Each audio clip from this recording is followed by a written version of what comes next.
Good morning, everyone. Welcome to another episode of BNN.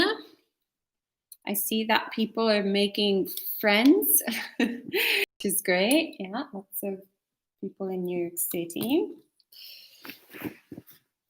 We should organize post-pandemic gathering of all the people that have been following YouTube.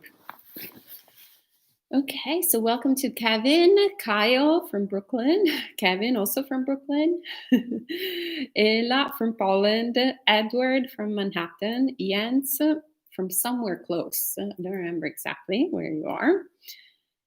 Galaxy from Malaysia, Michael, I believe also in Brooklyn, but I'm not sure. Bradley from Jersey, next door.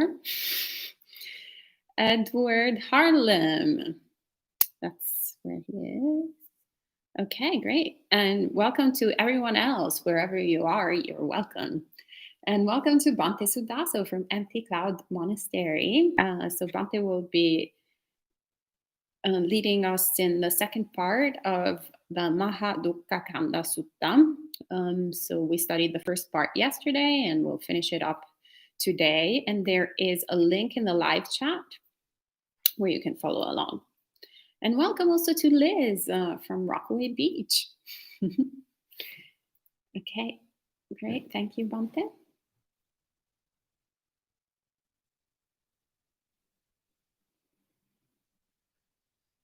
Namo tassa bhagavato arahato samma sambuddhassa. Namo tassa bhagavato arahato samma sambuddhassa. Namo tassa bhagavato arahato samma sambuddhassa. Buddhang dhammang sanghang namassami. Good morning, friends, and welcome to another episode of BNN. Today we will be finishing up the Mahādukkhakkhandha Sutta. So we had just left off at the end of the section on sensuality. So we're picking up at the section on bodies. And as usual, I'll read through the sutta and periodically give some explanations, and then we'll take questions at the end. So the Buddha continues, monks, what is the gratification in relation to bodies? Here, monks, one might see a young lady, an aristocrat, a Brahmin, or a householder who is 15 or 16 years old, not too tall and not too short, not too thin and not too fat, not too dark and not too pale. Monks, on that occasion, is she at the peak of her radiance and beauty? They reply, yes, Bhante.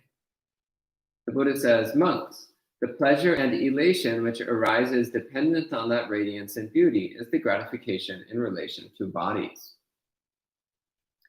So keeping in mind that the Buddha here was most likely speaking to a group of predominantly cis-hetero males.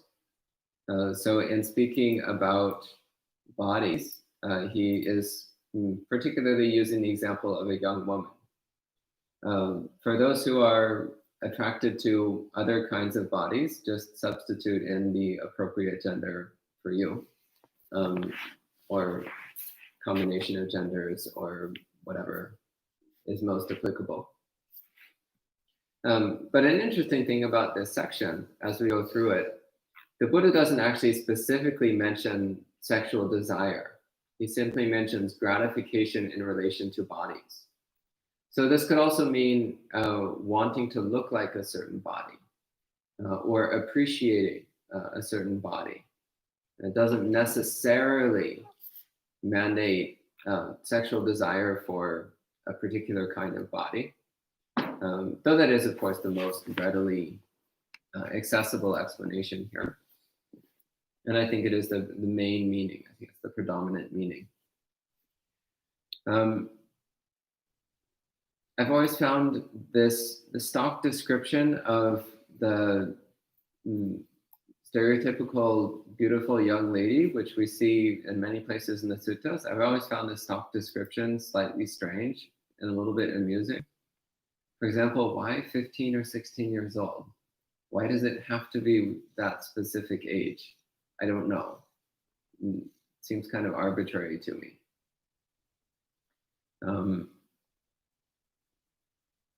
I also find it interesting that for all the other characteristics, it's all subjective.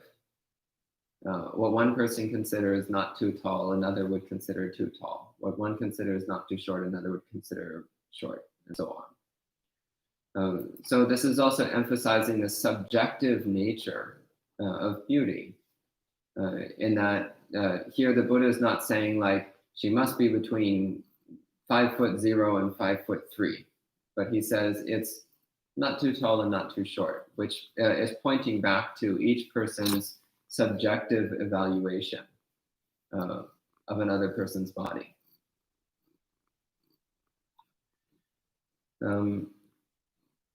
So then the Buddha continues, monks, what is the drawback in relation to bodies? Monks, on a later occasion, one might see that same sister, 80, 90, or 100 years old, decrepit, hunchbacked, bent over, leaning on a stick, trembling as she moves, afflicted, her youth gone, teeth broken, hair gone gray and sparse, limbs wrinkled and mottled. What do you think, monks? Has her previous peak of radiance and beauty disappeared and the drawback manifested? They reply, yes, Bhante. And the Buddha says, monks, this is the drawback in relation to bodies. So this is the first contemplation that he recommends. If we're overcome with obsession regarding somebody's body, then one practice we can do is to imagine them extremely old and decrepit and with all of their youthful characteristics gone. So he mentions here decrepit, hunchbacked, bent over, leaning on a stick, trembling, teeth broken, hair gray and sparse, limbs wrinkled and mottled. So again, visualizing somebody very old and decrepit and worn down, and recognizing that this is the nature of bodies. So maybe right now someone looks youthful and beautiful and magnificent, but that doesn't last. Over the next few decades, assuming the earth isn't rendered uninhabitable by any of the various ways that humans have come up to annihilate life on this planet, assuming that none of that happens, then in a few decades, that youthful beauty is going to disappear. In fact, it's already slowly starting to fade. So this is one practice which, again, particularly celibate monks will sometimes use if they have attraction for a certain person's body. Then it's visualizing what that body is going to look like in 60, 70, 80 years. Not so pleasant anymore, not so appealing anymore. This is just the nature of bodies.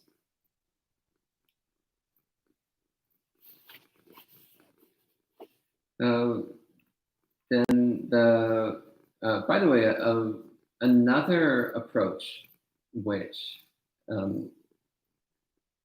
monks will sometimes use.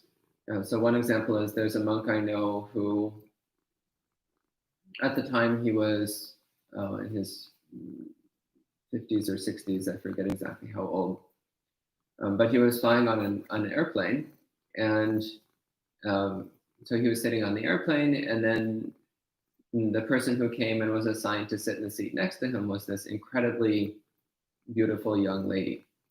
So maybe in her early 20s or something. And at first the monk was overwhelmed by arising unwholesome mind states regarding desire and lust and so on. But then he thought, wait a minute, this woman is young enough to be my daughter. So then he asked her, Miss, how old is your father? And she replied, oh, my father is 50 something or 60 something or whatever. And the monk said, oh, that's about my age too. And then he performed the shift in perception where he started intentionally perceiving the woman as his own daughter. and relating to her as his own daughter. And in that way, his desire and lust faded and was replaced with a paternal caring and benevolence.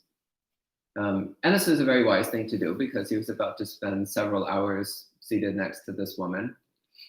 So it was important to set his mind straight right at the beginning. And he said after that, everything was fine. So he was just keeping this paternal, parental attitude. And so another practice that we see mentioned elsewhere in the suttas for cases like this is if the person is younger than us, then we perceive them as our own child. If the person is our same age, we perceive them as our sibling, as our sister or our brother. And if the person is older than us, then we perceive them as our parent. So it's shifting the attitude towards the person from being a potential object of desire, switching that towards the warm-hearted filial affection, familial affection. So that sense of kindness that one has towards a family member. This is assuming you have a sense of kindness towards your family members, which of course is not universal, in which case this practice might not be terribly effective for you. But it is a practice which many people find quite useful in these kinds of situations. So then the Buddha continues, furthermore, monks, on a later occasion, one might see that same sister, sick, in pain, severely ill, lying in her own urine and excrement, relying on others to get her up and lead her around. What do you think, monks? Has her previous peak of radiance and beauty disappeared and the drawback manifested? And they reply, yes, Bhante. And he says, monk, this is another drawback in relation to bodies. So also recognizing that bodies are filled with illnesses and afflictions, and they're subject to disease. They're subject to getting sick. They're subject to malfunctioning in any of a variety of unpleasant ways. And when somebody is severely ill, they're not very appealing. It's not particularly common for someone to see a terribly ill person lying in their own urine and excrement and think, oh, I want me some of that. Normally it's more like, oh, well, I hope they get better. Wow. So it's also changing that attitude once again from I want some of that into, oh, may they be healthy. May they recover from this affliction. So it's substituting that attitude of desire with an attitude of goodwill, an attitude of benevolence, of compassion. And it's also reminding us of the nature of bodies.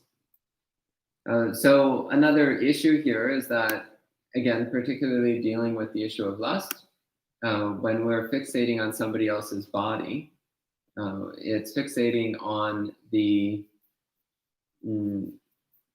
pleasure which can come based upon that body and its current condition, but it's neglecting the fact that bodies are subject to decay, they're subject to all manner of illnesses and diseases. There's a whole lot of unpleasantness that comes about from associating with bodies. So it's not a particularly good deal when viewed out in the long run.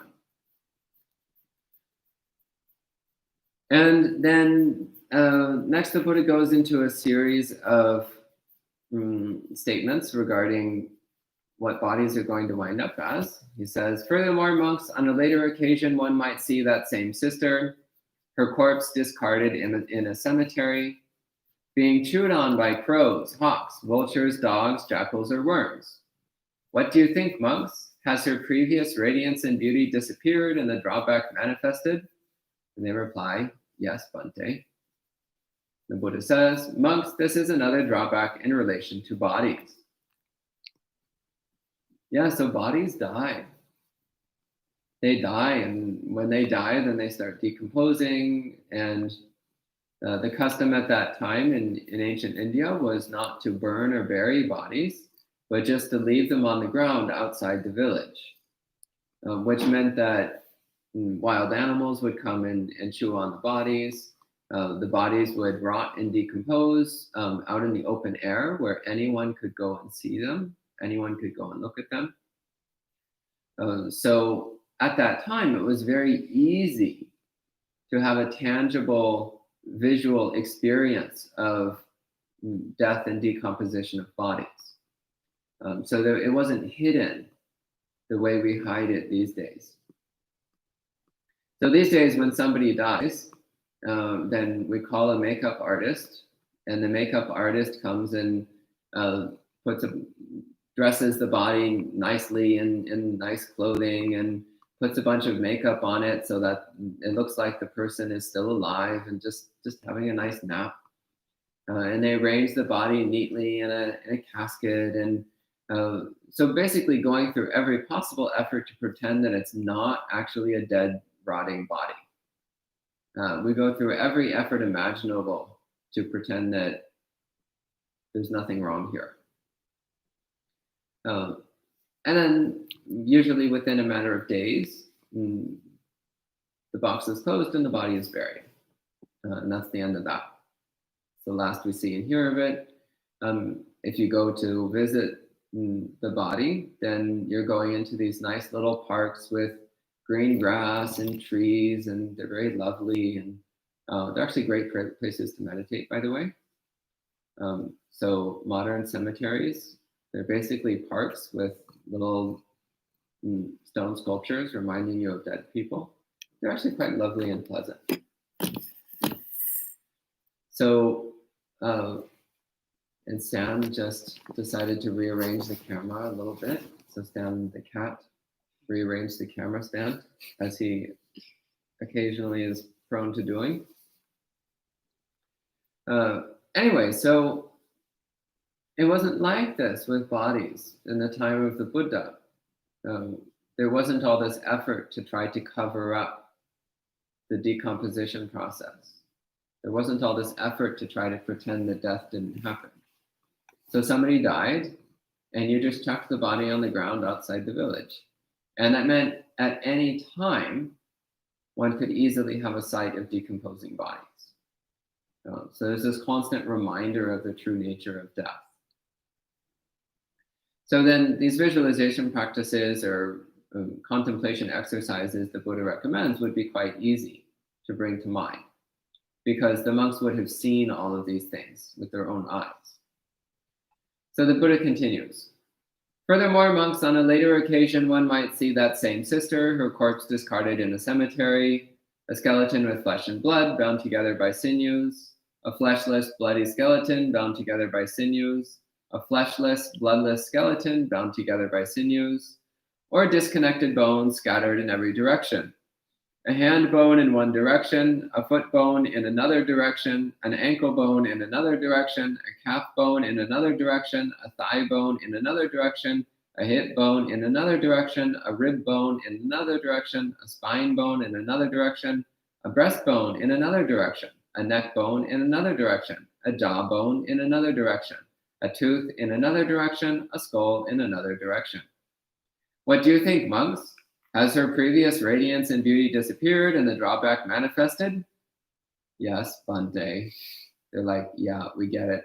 We get it. He says, monks, this is another drawback in relation to bodies. And one more, he says, on a later occasion, one might see that same sister, her body discarded in a cemetery, bones as white as conch shells, a pile of bones more than a year old, bones crumbled to dust. What do you think, monks? Has her previous radiance and beauty disappeared and the drawback manifested? Yes, Bhante. Monks, this is another drawback in relation to bodies. So here the Buddha is emphasizing, once again, the death and decomposition process, recognizing that although currently a body might look very pleasant and appealing and attractive, it's going to die. Sooner or later, that body is going to die, and it's going to rot, and it's going to decompose, and eventually it's going to crumble to dust. And there will be nothing left at all to see of it. It will just mix back in with the dirt until eventually it grows up as trees and plants. Maybe grows up as vegetables, which then people eat, and the whole cycle continues. It's just natural elements moving around and changing position. That's all.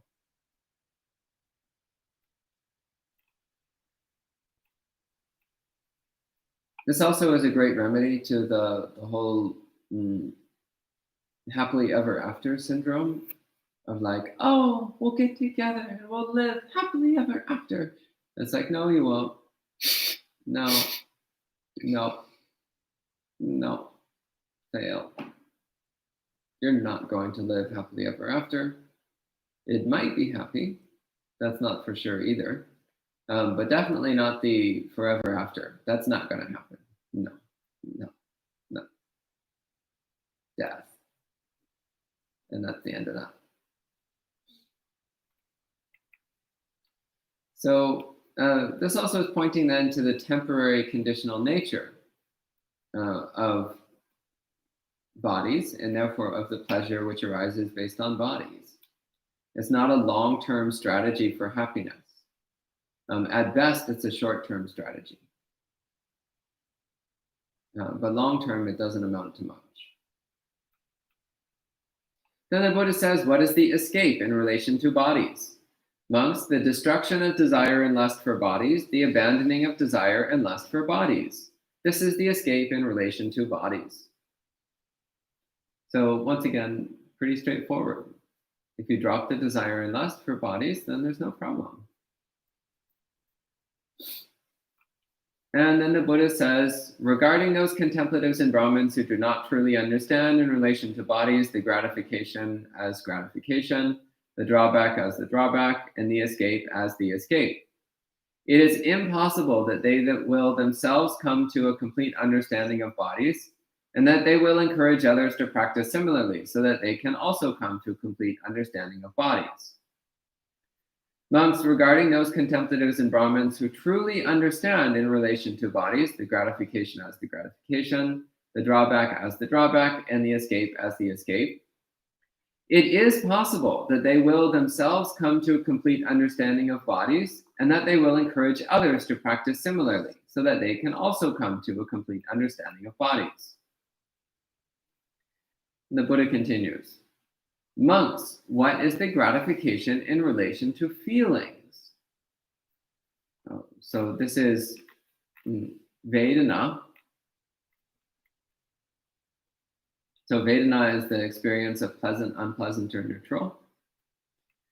And the Buddha gives some very interesting statements in this section. So the Buddha says, monks isolated from sensuality and from unwholesome phenomena, a monk attains and remains in the first jhana, which has thought, examination, and the rapture and happiness produced by isolation. Monks, on the occasion when, isolated from sensuality and from unwholesome phenomena, a monk attains and remains in the first jhana, which has thought, examination, and the rapture and happiness produced by isolation, at that time he does not intend harm for himself, for others, or for both. At that time, he feels feelings that are completely harmless.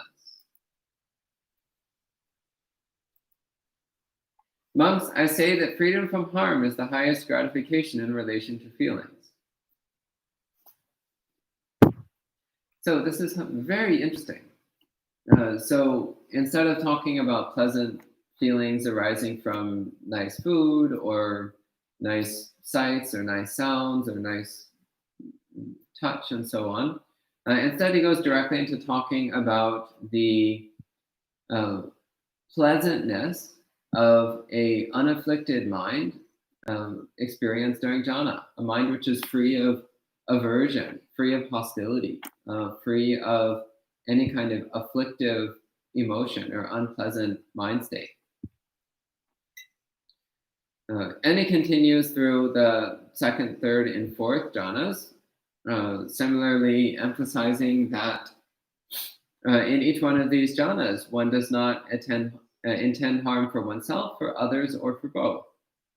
And that one feels feelings that are completely harmless.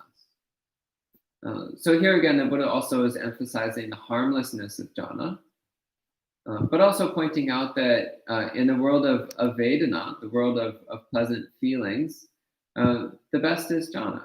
This is the best kind of pleasant feeling, the most enjoyable kind of feeling. But then the Buddha says, monks, what is the drawback in relation to feelings? Monks, that feelings are impermanent, unsatisfying, and subject to change. This is the drawback in relation to feelings. So, of course, this is true of all feelings, not just of jhana-based feelings. All feelings are impermanent, unsatisfying, and subject to change. And even the highest of the pleasant experiences possible in samsara, which is jhana, is also impermanent, unsatisfying, and subject to change. So when we recognize that, when we recognize the conditional and ultimately unsatisfying nature of all feelings, including even the feelings that come from samadhi, that come from jhana, then our obsession and attachment with them starts to fade.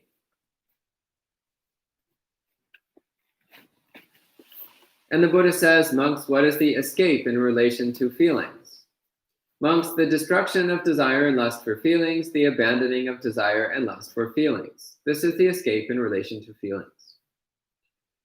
So, of course, not wanting any particular pleasant feeling arising from sensory contact, but also in the development of jhana, we don't practice jhana just for the sake of that pleasant euphoric feeling, but we practice jhana in order to collect and stabilize the mind, so that we can clearly see the true nature of reality, so that we have the mind power to break through our deeply encrusted defilements.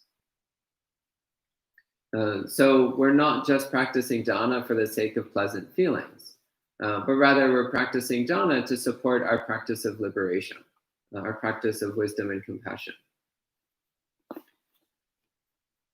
Then the Buddha wraps up, monks, regarding those contemplatives and Brahmins who do not truly understand in relation to feelings, the gratification as the gratification, the drawback as the drawback, and the escape as the escape, it is impossible that they will themselves come to a complete understanding of feelings, and that they will encourage others to practice similarly, so that they can also come to a complete understanding of feelings. Monks, regarding those contemplatives and Brahmins who truly understand in relation to feelings, the gratification as the gratification, the drawback as the drawback, and the escape as the escape, it is possible that they will themselves come to a complete understanding of feelings, and that they will encourage others to practice similarly, so that they can also come to a complete understanding of feelings. This is what the Blessed One said. Satisfied, the monks delighted in the Blessed One's speech. So that's it for this sutta. So at this time, if you have any questions, please type them in the live chat and I'll answer them as best I can. Thank you. Thank you, Bhante. Sadhu, sadhu, sadhu. All right. Well, Bradley has a beautiful sutta quote as usual. As Ratapala the monk described it, a rotting body all adorned like a freshly painted makeup box. It's great. And Kevin says, family member for lust is great. Thanks for the reminder. I've also read, heard, and practiced sometimes that the person has been a family member in a past life.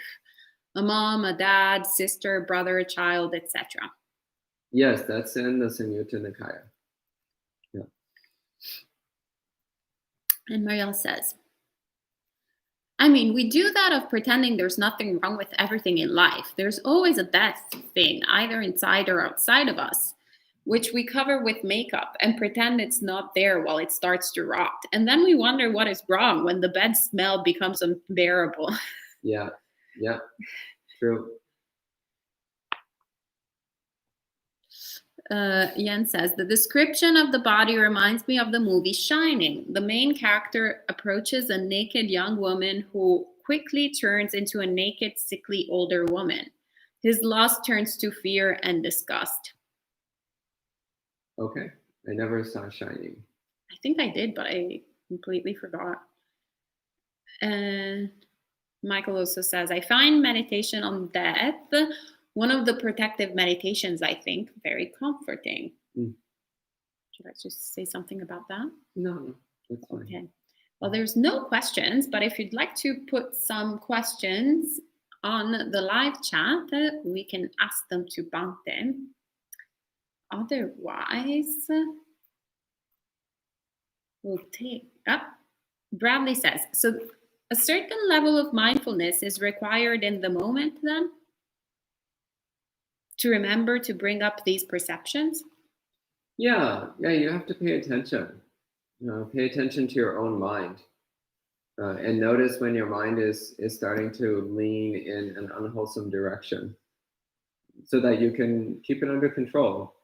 Or even better is to prevent the mind from leaning in an unwholesome direction in the first place. But yeah, a certain amount of self-awareness, of awareness of one's own mind states, one's own tendencies is critical in Buddhist practice. Otherwise, we'll be overwhelmed by our mental habits, by our emotional habits. Okay.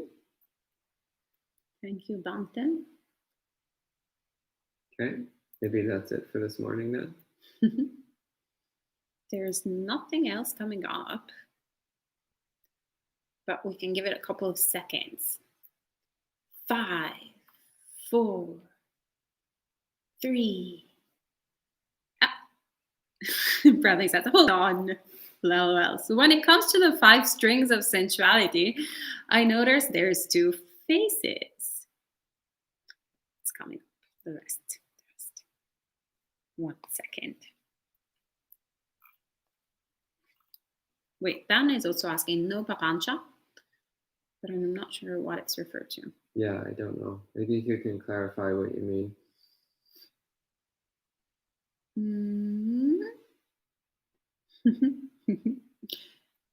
So when it comes to the 5 strings of sensuality, I notice there's 2 faces. One where an object appears and my mind runs towards it. Another where my mind is already in search of something and then it goes looking for something. Yeah. So in the second case, then try to catch it before you select an object to pursue. Notice, oh, my mind is in its seeking mode again. So that's a reminder that we need to actively cultivate contentment and equanimity, to settle the mind in acceptance of the present moment exactly as it is, and to pay attention to the peacefulness and joy that comes from contentment, so that we don't start seeking outside, so we don't start seeking something. In the case where something appears, and then we move towards it because it's interesting or exciting or appealing, in that case, then we need to be, once again, very attentive to our mind. Notice, okay, something has appeared which is likely to entice me. I need to control myself. I need to stop myself. And if you notice that you're already starting to gravitate towards that appealing, interesting thing, then redirect your mind. Anything to at least briefly break that momentum so that you can get your mind back under control. So even just pulling your mind and pointing it at something else, something neutral, something totally unrelated, is better than letting it continue moving towards the appealing object. Okay. Anything else? Not right now, but there might be something else popping up. Or maybe not. Elaine says it's all downhill. She also says, I think I was able to challenge my vanity. I saw a picture of myself on Facebook and instantly thought, ew, I'm so old. Well, it's the nature of bodies. They get old, they get sick, and they die. That's how it goes. Yeah, it was so funny. Once I was I was hanging out with these people who were considerably younger than me, but not in my mind. And then I saw a picture of them, and I was like, wow, who's that old lady they're hanging out with? And then I was like, oh my God, that's me. Okay. Delusion. Well, maybe that's enough for today. Marianne has a quick question. Okay. One second, it's coming. Bante had coffee, espresso, so he's like very fast this morning.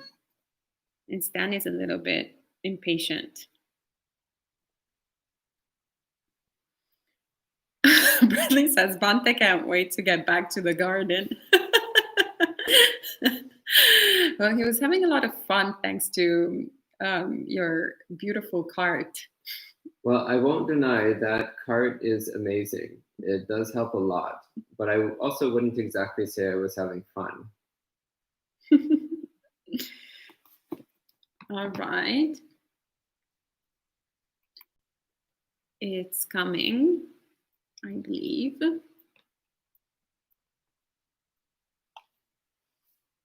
One moment. Maria says, I mean, with the knowledge that it will disappear, that is mandatory. 1 second. That is with the knowledge that it will disappear, that is momentary and it will go away. It's not a bad thing to use our beauty for the moment, no? This will sound horrible, but it's not like you can turn it off. I mean, not used, but at least appreciate it.